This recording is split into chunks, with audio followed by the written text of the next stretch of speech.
Nah, sekarang bagi orang yang menyatakan Syekh Muhammad bin Abdul Wahab sesat, kita katakan mana buktinya? Semua kitab Muhammad bin Abdul Wahab.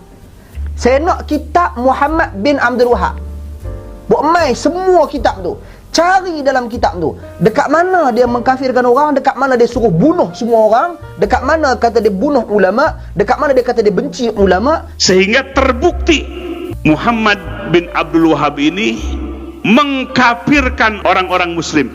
Jumlahnya tidak bisa dihitung. Di Taif, di Jeddah, di Mekah, banyak manusia yang meninggal. Bahkan terakhir Bapak Ibu sekalian, ketika merebut Hijaz Mekah dan Madinah, mereka menggunakan senjata Inggris untuk membunuh kaum muslimin. Dalam kitab ini, dan banyak kitab-kitab yang lainnya. Maka disebutkan dalam kitab ini, musibah terbesar yang menimpa umat Islam sepanjang sejarah umat Islam adalah fitnahnya Wahabi ini.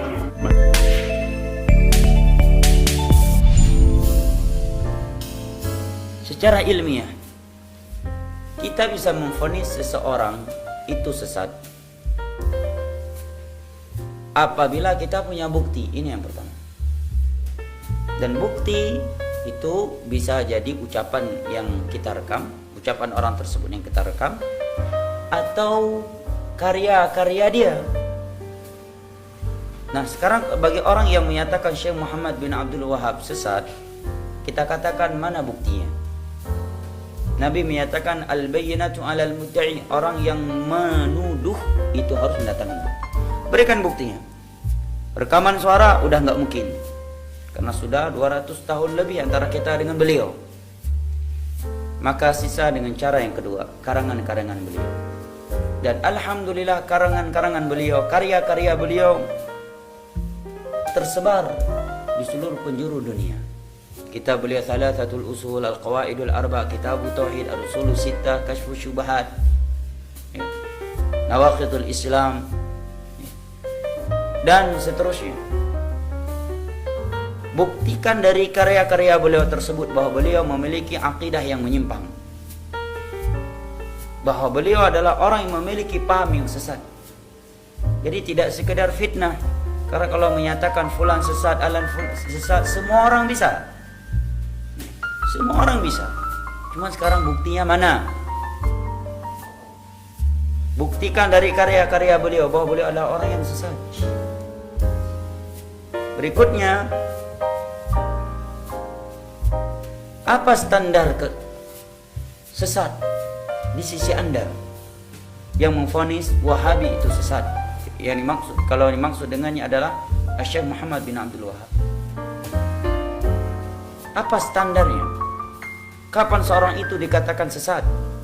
Ini juga perlu kita kaji. Karena kita adalah kaum muslimin. Agama kita adalah agama yang ilmiah. Kita tidak boleh berbicara kecuali di atas ilmu. Allah berfirman, "Wala taqfu ma laysa laka bihi ilm. Inna sam'a wal basara wal fuada kullu ulaika kana 'anhu mas'ula." Janganlah sekali-kali engkau melakukan sesuatu tanpa ilmu. Sesungguhnya pendengaran, penglihatan, dan hati itu semuanya akan diminta pertanggungjawabannya. Ma yalfidhu min qawlin illa ladayhi raqibun atid. Tidaklah ada sebuah lafaz yang keluar dari mulut kecuali ada malaikat atid yang selalu mencatat. Tetapi kalau kita ingin membuka Al-Quranul Karim, maka akan jelas bagi kita standar sesat, standar kesesatan dalam Al-Quran. Allah berfirman, "Wa man ya'sillaha wa rasulahu faqad dhalla dhalalan mubina." Dan barang siapa yang bertentangan, bermaksiat kepada Allah, bermaksiat kepada Rasulnya, maka sungguh dia telah sesat dengan kesesatan yang nyata. Surat Al-Ahzab.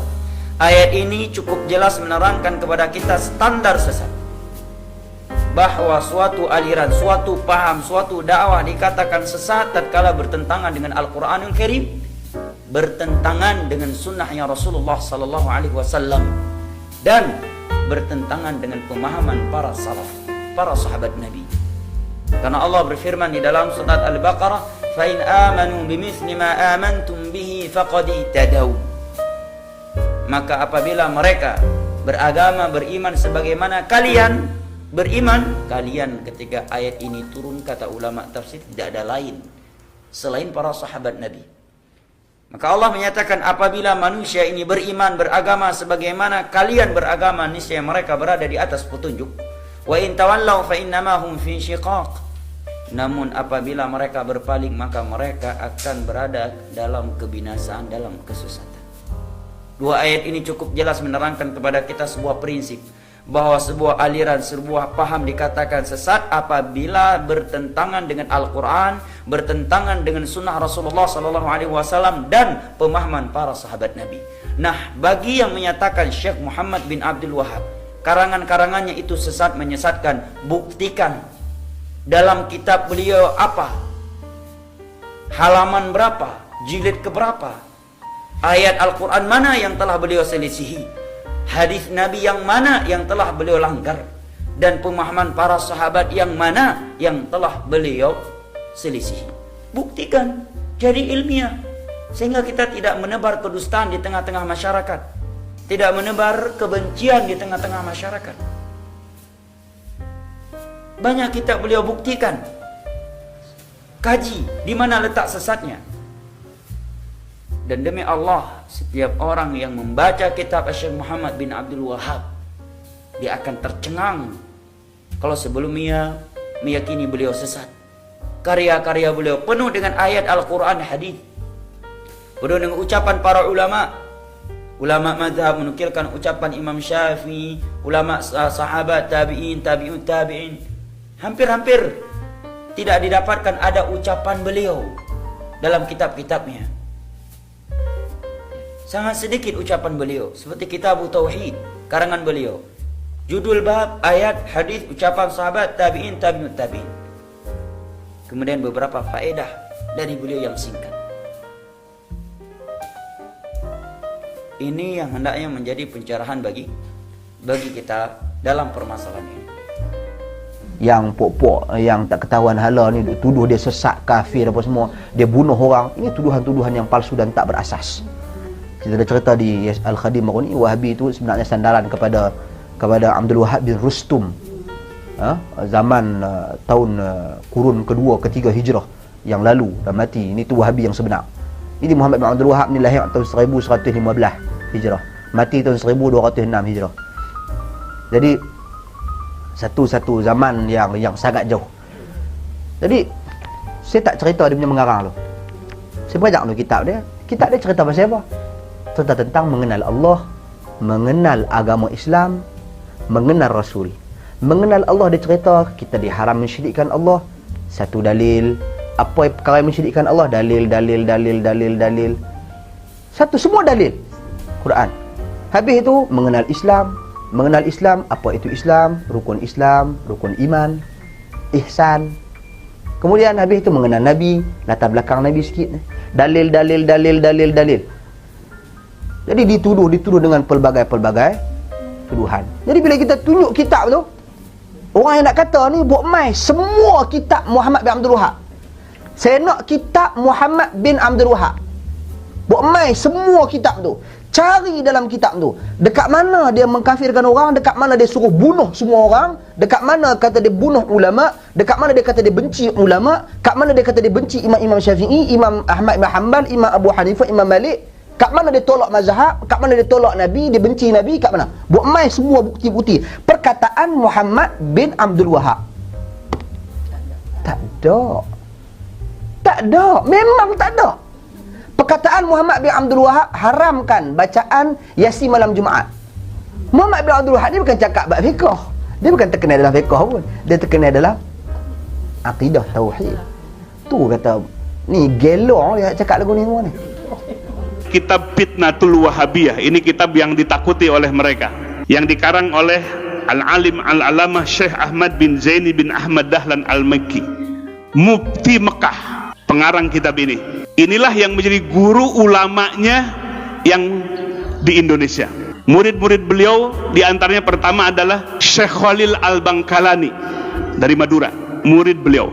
Yang kedua adalah Syekh Ahmad Khatib Al-Minangkabawi dari Minangkabau, Sumatera Barat, murid dari Syekh Ahmad bin Zaini bin Ahmad Dahlan. Yang ketiga adalah Syekh Nawawi Al-Bantani dari Banten. Dan banyak murid-murid yang lain, murid-murid beliau yang jadi ulama di Indonesia. Nah, beliau dalam kitab ini disebutkan Bapak Ibu sekalian, beliau hidup di abad ke-13 Hijriah, menyaksikan langsung beliau mufti Mekah bermadhab Syafi'i. Beliau menjelaskan dalam kitab ini dari sisi tarikh dan sejarahnya beserta ajaran dari Wahabinya. Dari sisi kesejarahannya Bapak Ibu sekalian, bahwa Muhammad bin Abdul Wahab ini sudah diprediksi oleh ayahnya sebagai mufti, oleh saudaranya dan kibarul ulama pembesar, bahwa orang ini akan menyebarkan kesesatan yang besar. Sehingga terbukti Muhammad bin Abdul Wahab ini mengkafirkan orang-orang muslim. Wa tusila bizalika ila takfiril mu'minin. Jadi mengkafirkan orang-orang yang beriman. Maka selain daripada yang mengikuti mazhabnya adalah musyrikin. Itu pandangannya. Sehingga Bapak Ibu sekalian, pertama, faza'ama ana ziyarata qabrin Nabi SAW, sesungguhnya dia menyangka berziarah ke kuburan Nabi, wa tawassuli bihi, bertawassul dengannya, wabil anbiya, dan kepada para nabi, wal aulia, dan kepada wali, wasolihin, dan orang-orang soleh, wa ziyarati quburihim, dan menziarahi kubur mereka, syirkun syirik. Jadi kita ziarah ke Wali Songo syirik, bertawasul syirik, ya, yang suka tawasulan. Wa anna nidaan Nabi sallallahu alaihi wasallam inda tawasul, menyebut Nabi, ya, nida kepada Nabi, memanggil Nabi dalam tawasul, syirkun syirik. Dulu Muhammad bin Abdul Wahab ini bekerja sama dengan seorang amir di mana? Di daerah Diryah. Ya, Diryah itu di sekarang Saudi Arabia, di Najd, ya. Bekerja sama dengan seorang amir Ad-Diryah, namanya adalah Muhammad bin Saud, sehingga negaranya sekarang disebut Saudi Arabia. Nah, inilah kolaborasi antara Muhammad bin Abdul Wahab dengan Muhammad bin Saud. Yang satu ambisi kekuasaan, yang satu ambisi dengan pemahamannya, ingin menyebarkan pemahamannya.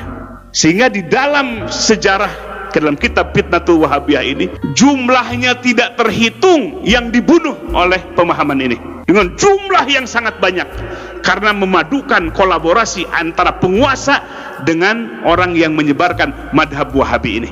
Jumlahnya tidak bisa dihitung. Di Taif, di Jeddah, di Mekah, banyak manusia yang meninggal. Bahkan terakhir Bapak Ibu sekalian, ketika merebut Hijaz Mekah dan Madinah, mereka menggunakan senjata Inggris untuk membunuh kaum muslimin.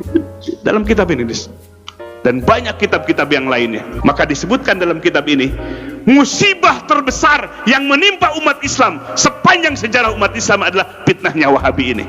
Maka sekarang Bapak Ibu sekalian, mereka ganti kulit, nggak mau disebut Wahabi, maunya disebut Salafi. Padahal paham yang mereka pelajari dan kitab-kitab inilah yang mereka pelajari semua. Jadi Bapak Ibu sekalian, ini sungguh memprihatinkan. Kenapa? Karena mereka menggunakan pemahaman seperti ini, pemahaman yang merusak, yang membelah-belah kekuatan umat Islam, yang memecah belah kaum muslimin. Kaum muslimin disebut orang musyrik, bahkan lebih syirik dibandingkan dengan Abu Jahal dan Abu Lahab. Sungguh kejam Bapak Ibu sekalian, paham ini. Bagaimana kalau anak-anak kita mesantren di tempat itu melahirkan orang-orang yang kasar, yang radikal seperti itu.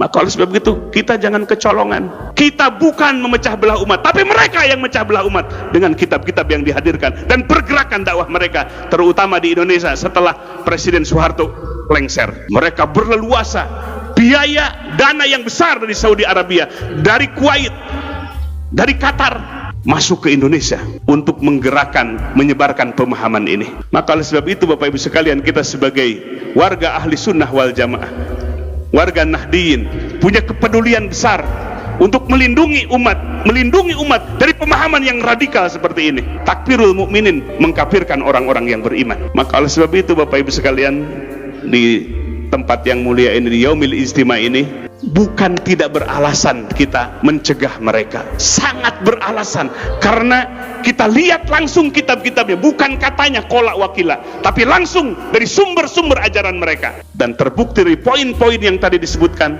ini semua adalah pemahaman yang syudud, yang keluar dari sawadul a'lam, yang keluar dari manhaj al-sunnah wal jamaah. Kita dicabik-cabik persaudaraan kita. Maka oleh sebab itu, kita bukan karena kebencian, Ingat Bapak Ibu sekalian, bukan kebencian kepada mereka, tapi pemahaman mereka lah yang syad, yang keluar dari sawadul a'dham, dari mayoritas umat ini. Dan mereka yang memusyrikan kita lah, bahkan lebih musyrik daripada Abu Jahal dan Abu Lahab. Maka oleh sebab itu mari kita lindungi masyarakat kita, wilayah kita dari ajaran-ajaran seperti itu. Ya, kita tidak akan bisa melihat sepintas, tapi yang harus kita lihat adalah kitabnya, rujukannya, marojeknya, sehingga kita akan melihat gambarannya seperti apa. Maka hampir di mana-mana Bapak Ibu sekalian, kegaduhan di masjid-masjid karena ajaran seperti ini yang diajarkan. Begitu Bapak Ibu sekalian situasi kondisi kita, mari kita jaga masyarakat kita, warga kita dari pemahaman-pemahaman radikal, pemahaman-pemahaman yang menuding orang lain kafir, yang menuding sesama saudaranya sebagai orang musyrik. Hadirin wal hadirat rahimakumullah, itulah yang bisa disampaikan pada kegiatan Yaumul Ijtima' ini. Bukan kebencian, kita tidak menuding mereka kafir. Tidak boleh menuding ahli kiblat dengan musyrik atau kafir. Pantangan dalam ahlu sunnah wal jamaah. Bahkan yusolli khalfal fajir.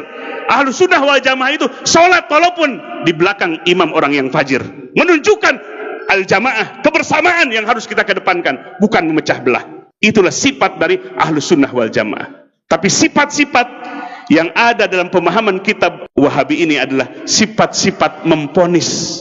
Ayat yang diturunkan kepada orang kafir dan musyrikin malah dipakai kepada sesama, kepada orang yang beriman.